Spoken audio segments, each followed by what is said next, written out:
Very interesting how we picked up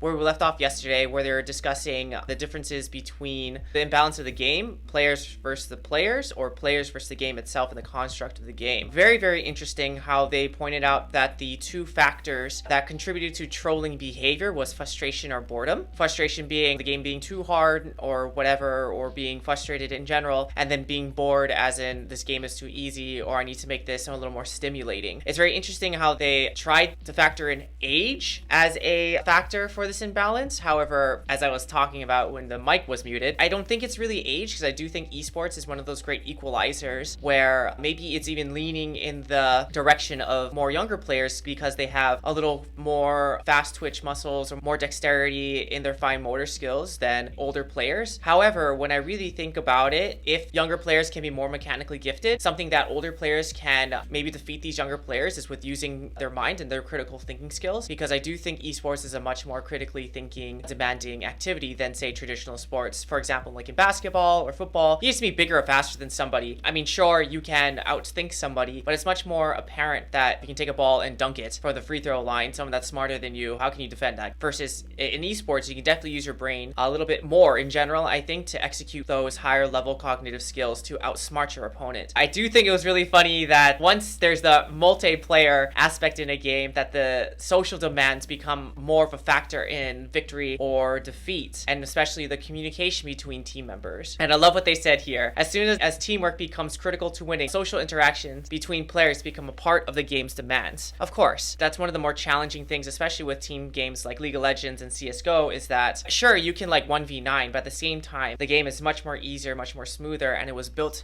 around the cooperation between 5 different people. Incidentally, it is these games that existing studies find the most heightened and often aggressive trolling behavior. Go figure. When you need to play nicely with each other, trolling becomes more apparent. Funny. Incidentally, they say flaming, feeding, griefing, all those things are kind of symptoms of troll, I'd say. There are some games in which the social demands are variable. MMO, RPGs. It's really interesting too that trolling looks different in different games. I mean, I think there are some common themes of trolling in some games, like feeding or griefing or inting in games like League and CSGO and things like this. However, why I think trolling is going to look different, slightly different in different games, is because to be a good troll, you have to understand how the game works. And you have to understand the win conditions of the game so you can actively go out and try to break them. So depending on the game, trolling will look differently, because to break the game, you have to do different things depending on what the game demands of the player. So of course, in an MMORPG like World of Warcraft, I think trolling is going to look a lot different than a MOBA. Also, MMORPGs sometimes are more individual based unless you're going on a raid. This makes sense to me why they'd be more varied in the literature. Demand and balance, player versus player. Though trolling work agrees on little, there is one element that all extant literature shares: sociality. Ooh. Trolling cannot take place in a social vacuum. It requires a minimum of one troll and one victim, and due to its online nature, almost always includes several bystanders. I never thought about that, but that makes total sense. Trolling is definitely a social construct. What is a troll without somebody else? No one. Wow, that's kind of crazy. It's kind of funny to think about that trolls cannot exist without other people. And I guess if there was a village of trolls, if everyone was trolls, I guess you wouldn't be a troll. You'd be just like everybody else. I guess that's kind of like what the Incredibles said. Incredible Ones, when, what's that dude's name who wanted to like kill the Incredibles, all the superheroes? What he said is, I want to make all this technology, and after everyone becomes super, no one will be super. Trolls work in the same manner. Trolls only exist in the presence of people who are not trolls or do not want to be trolls. Engaging more cognitive resource than a less skilled opponent would require of you in order to achieve victory. The mere presence of an other is enough to trigger a social demand, be it in artificial intelligence or otherwise, but social interactions between players in multiplayer games is quite intense. One of the big things too with trolling between people, and why I think people get so triggered by trolls, or I hypothesize, is that I think as players in a game, you assume that everyone has the same goals as you, that you want to win. And I think we have to accept that's not always the case. I think people want to believe that all people want to win, but at the same time, you have to accept that people have different goals and motivations for playing this game. So I think once you accept that fact of players may not have the same goals, perhaps that would dampen the upsetness when they see a troll. If frustration or whatever is the precursor to tilt, it's even more important that we accept some of these factors to mitigate the tilt so you don't become a troll or don't become so susceptible to troll. In short, a player can exert social and emotional demands verbally via chat functions in a game, while they can either exert or relieve cognitive or physical demands to their gameplay. All that said, trolling itself is a form of social interaction and thus also qualifies as a social demand to which players can respond. This is really interesting. Trolling interactions have been shown in extant literature to use both excessive profanity and a high degree of game-specific jargon, suggestive that players are constantly directed or directing other players. I read this in another article too. This is true. Victims are likely to become perpetrators, who then in turn will likely create more victims, and so on and so forth. So in conclusion, trolls breed more trolls because trolls are acting this way because they're frustrated or bored or emotionally dysregulated or cognitively dysregulated. So this turns off. And now they're thinking with amygdala or emotion-based responses and such. And again, I'm talking about ego protection and all those kinds of things too. If that's true, then once you become emotionally dysregulated and you're no longer focusing on the game, instead you turn that on to somebody else, and now you're using profanity to express your frustration or whatever, or using your high level of game jargon to try to display your high level of knowledge, but then in turn you tilt or make other people frustrated and they also become trolls because they've also turned this thing off. In this sense, emotionality is contagious, my friends, so be careful out there. So it's a cycle, because it's a cycle of emotionally dysregulating others, especially when you become emotionally dysregulated. And sure, I think other people can co-regulate you to bring you back down to baseline and so you can recover and think again critically, but if you do not have the faculties to do it yourself, or if someone else is just too far gone and you try to help them and they just turn on you, that sucks too. A study done by Cook et al. In 2018, they interviews with self-confessed trolls. Being trolled first is the #1 most popular catalyst to trolling behavior. That makes sense. Oftentimes people want to fight fire with fire, but in turn, once you start fighting a troll, you become the troll. It's weird in that sense, man. If you're getting trolled, I think for me, the most fun way to deal with trolls is like asking them like, who hurt you, man? Because think of the reaction trolls want to get from you. They want to also dysregulate you. They want to tilt you. They want to make you upset. At the same time, I had a really interesting interaction with a troll. Someone was yelling at me because I was not playing very well, probably. They got really mad. And I said, does it make you happy to get mad at me? And they said, yes. And then I said, well, I'm glad it can make you happy, dude. And then I think that made them more mad because they wanted me to get mad too, but I didn't get mad. And I felt happy that they could be frustrated and put it in a safe place because it was chill. And I think that made them more mad because they wanted me to get mad, but I didn't. Funny. Okay, in short, victims appear to often feel compelled to respond to trolling behavior, theoretically creating excessive social demand, which is likely to lead to frustration for victims, who in turn go on to release their frustrations via further trolling. This is dysregulation spreading.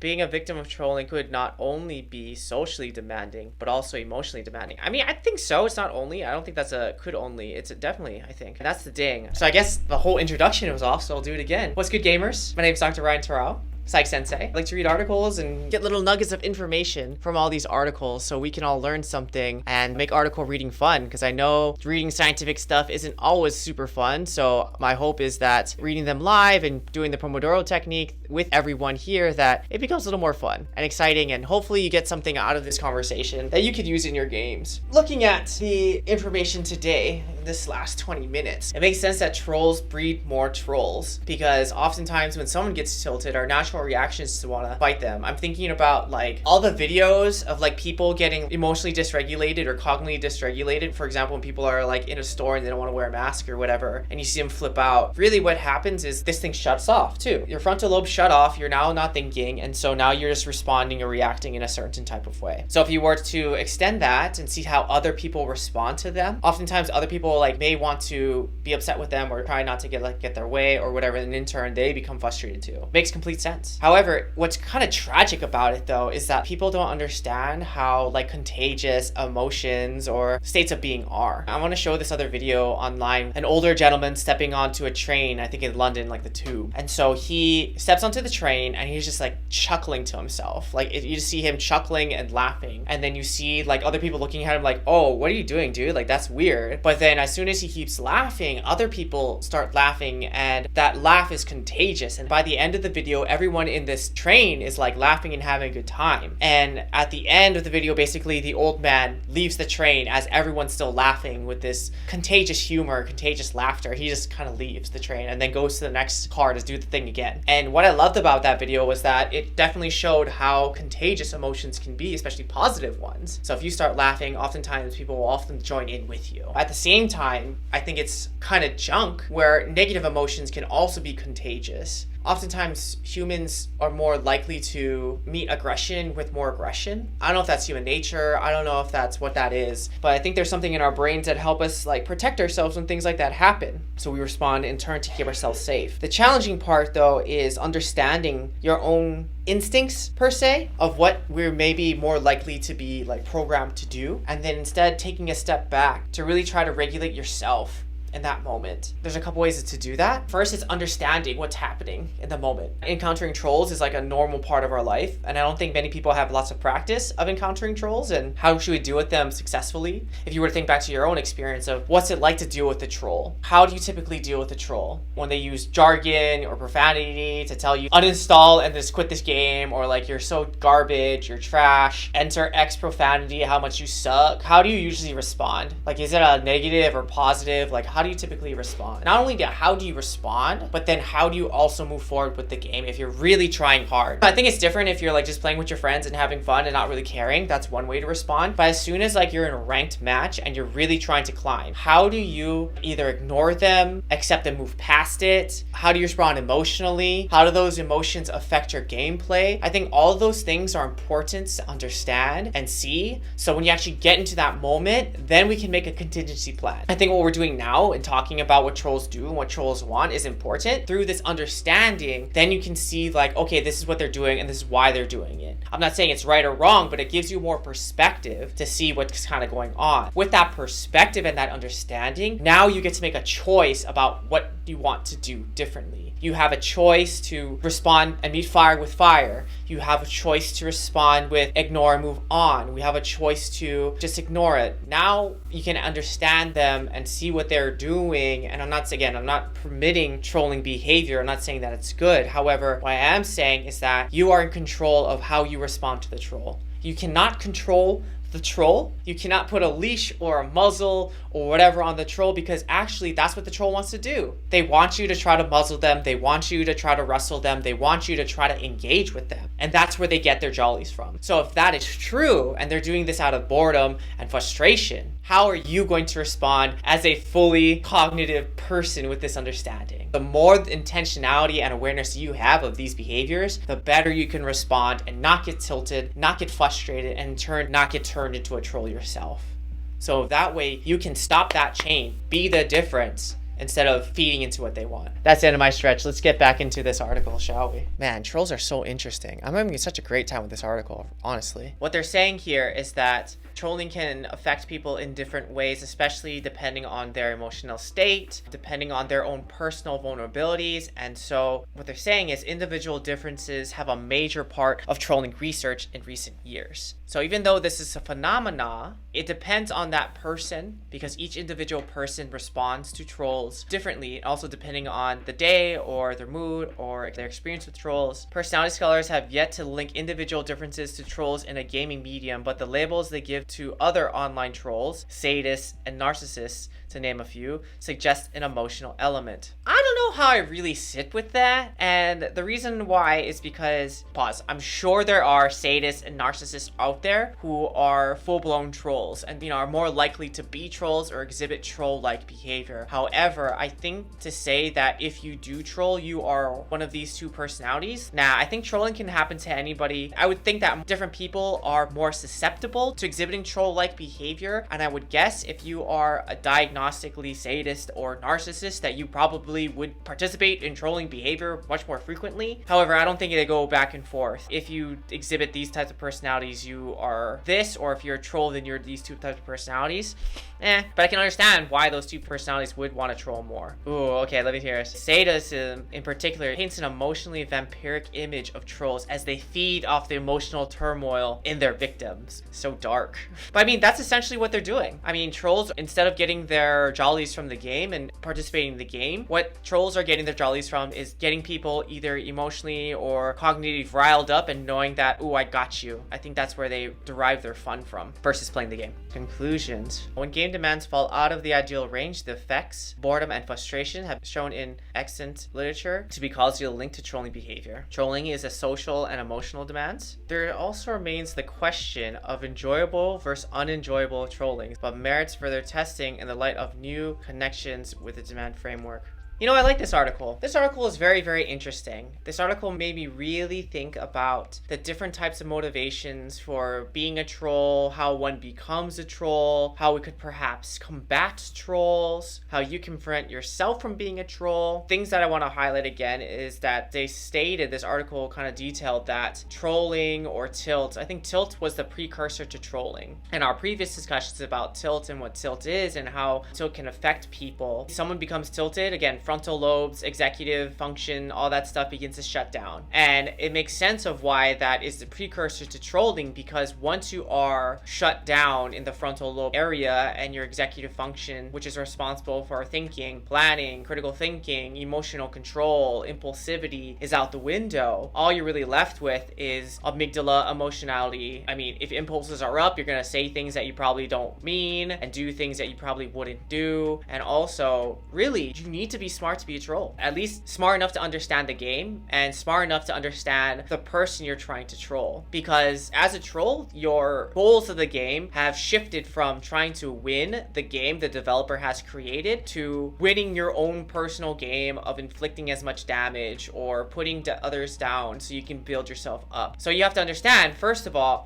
how to break the game, how to play the game in a way that is not correct. And I'm sure if you're a really, really good troll, you have to play the game just incorrect enough where you don't get banned or reported. Because if you go too hard the paint as a troll, I think you get banned and that's the last time you can be a troll. So if you want your trolling career to last a little bit longer, you have to really understand the rules and be just within the rules to be irritating and break the game, but not, quote, do anything wrong. In that sense, that's why I think you have to be a little bit smarter. I also think you might have to be a little bit smarter because if you want to break the people and not the game design, you have to understand what makes that person upset. So if you see a person getting really upset because you keep dying, then your goal is now, I just have to keep dying. Or if they see that my team is going to push and I'm just going to just go chill in a lane, that makes them upset, so I'm just going to continue to do that. Like, you do have to have some type of, I'd say, emotional IQ to understand those people, or a sense of empathy so you can do the opposite of what they want you to do or feel like they want you to do. So that's why I keep saying that trolls need to be smart.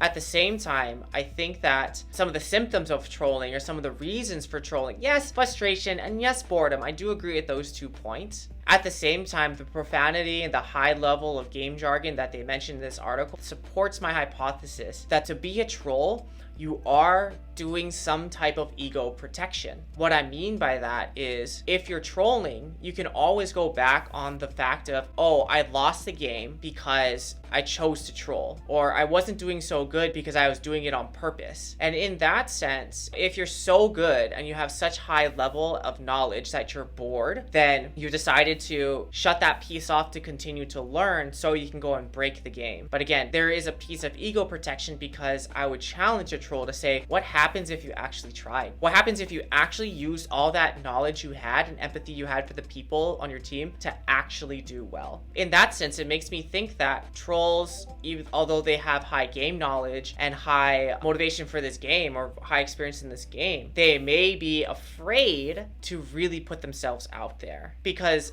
essentially, if you think about a troll metaphor, perhaps that's why trolls hide under bridges, because they don't want to be seen. But they can be king of this little bridge and in charge of my little bridge. Click, clop, clip, clop. This is my bridge. Get off or else. Versus like integrating themselves into society and building a life for yourself in the game and trying really hard. But instead, I get to be king of this bridge. I get to be king of this game. I get to be king of how happy you get to be in this experience with me. And maybe if I control this little 30 minutes of people and get the attention or social interaction and feel powerful in this moment, maybe I'll feel better about myself at the end of the day. So if you think about it from that perspective, it makes me kind of sad for trolls. All trolls want you to do is love them. And what I mean by that is all a troll really wants you to do is like hang out with them and spend time with them and be locked into this game with them. And they get joy either through their boredom or frustration or ego protection, to have some sense of power and control. I think that's really what it comes back down to, is power and control for a troll. Power over you or the team to hold you hostage, and you get to go out when I decide that you get to stop playing this game with me. Or I have so much power to influence this game in a negative way that I'm gonna flex my muscles here and do so. Honestly, it makes sense. And I can't say that I'm not guilty of being a troll sometimes. Even I, as a psychologist, I wish I could say that I am perfectly emotionally regulated. However, unfortunately, I'm a fallible human. And yes, I do get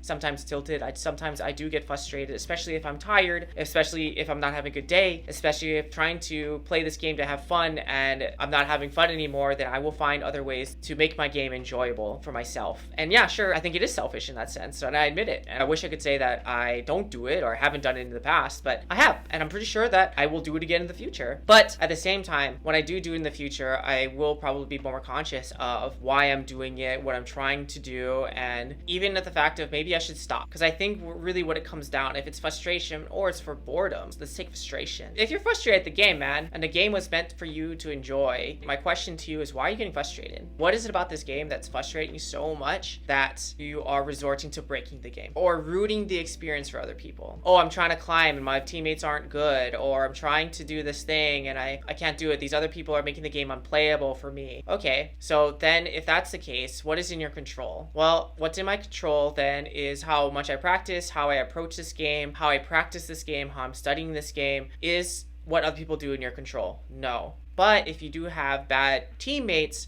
you can compensate for that by trying harder, being better, or maybe it's even learning how to calm yourself down in these moments when you find yourself frustrated so you can give yourself an opportunity to think. Basically, what we're talking about is how can you keep your frontal lobes online for longer if you're frustrated, if you're bored. Dude, why are you playing this game? If there's anything I know about esports too, is that there are so many levels to esports. There are so many things you can learn and so many things you can grasp and study. Just for example, like let's take League of Legends for a hot second. And League of Legends, let's just talk about simply the depth of League of Legends. First of all, there's 5 different positions for each different lane. Then there's X amount of champions in each of those lanes. So you can even just understand how one individual piece works. And now let's introduce the bottom lane, for example. It's a synergy with 2 champions, or the mid lane, there's a synergy between 2 champions, or in fact, there could be a synergy between 3 champions. When you do dives and stuff, you have a 3v3 dive or a 2v2 dive. So even understanding the interplay of these 2 workings and how the champions work out. Then there's the whole metagame of the draft. How the game is set up, what champion goes into what champion, and what counters are better than what counters, and what 2v2s are better than what 2v2s, etc, etc, etc. Then there's the macro of the game. There's the rotations. There are the plays, the dives. If you're a jungler, there's pathing. If you're a mid, there's roaming. If there's top, there's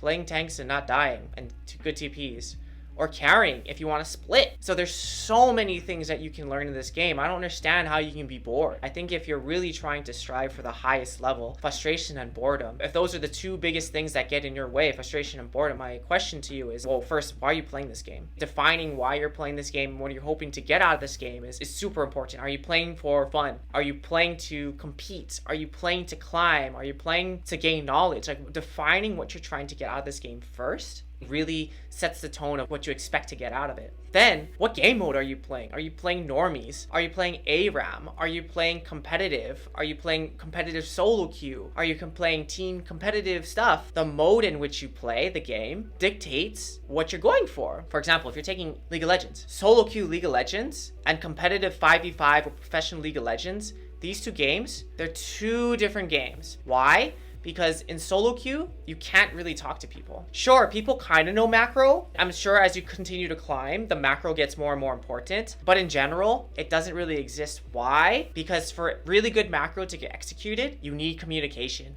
You need coordination. Everyone needs to be on the same page. And how often do you get 4 other people that are on the same page with you? It happens, but it's kind of like seeing a unicorn. Those games feel so good because everyone's on the same page for the same goals. And that happens like a couple times, maybe a day, 3-4 times a day, maybe. The rest of the times, people are doing whatever they want. They're playing solo queue champions. They're playing for themselves. They're being more selfish because that's what solo queue is, man.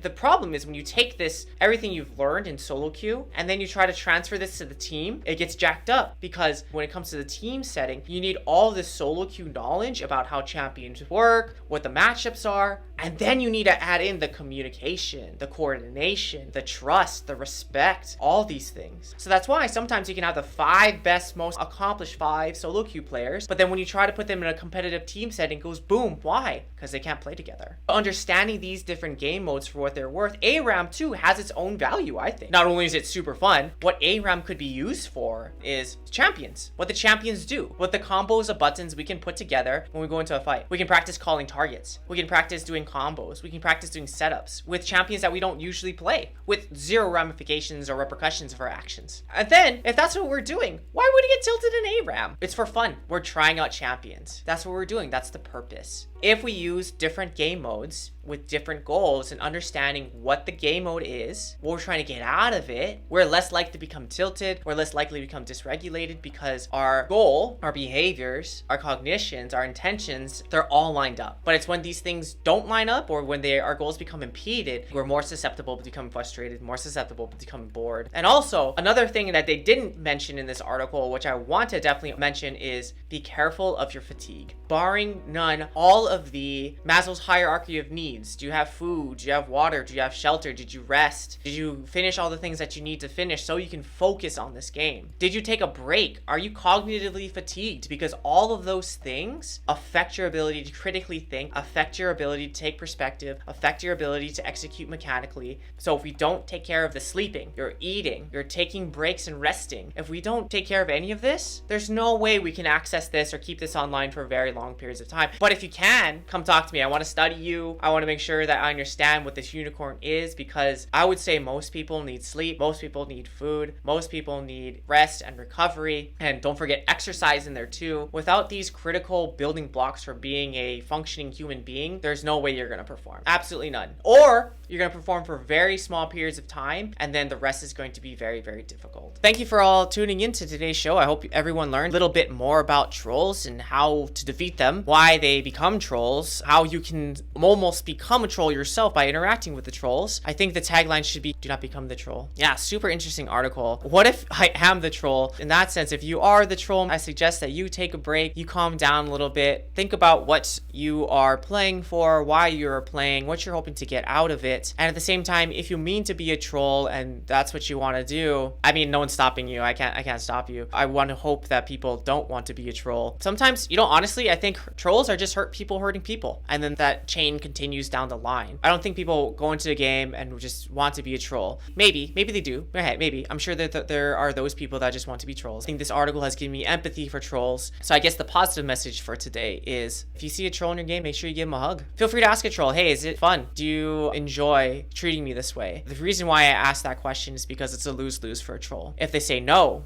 then the response is, then dude, do what makes you happy, man. Hope you find what makes you happy. And if the answer is yes, then I'm glad I can make you happy, dude. And just know that I'm cool. If you want to yell at me, that's chill. I hope this all makes you feel better. Because again, that's a lose for the troll, because they don't want that. They want to make you upset and angry. And maybe too, that's going to give you some time for that troll to really think about what they're doing. And I think this question also protects you from getting upset too, and prevents you from becoming a troll. I think the funny thing too is I've actually asked that to trolls, and I've gotten messages about, hey dude, sorry that I amped off at you, or you still suck, and I still LLL XD. I hope you're having fun, man. GG, have a good life. Either way, that question really deflects the whole process of becoming a troll and really confuses them. And I think it's all about confusing trolls and making them happy, because that's what they really want. They want to be happy. Just making them happy in a way that is confusing for them.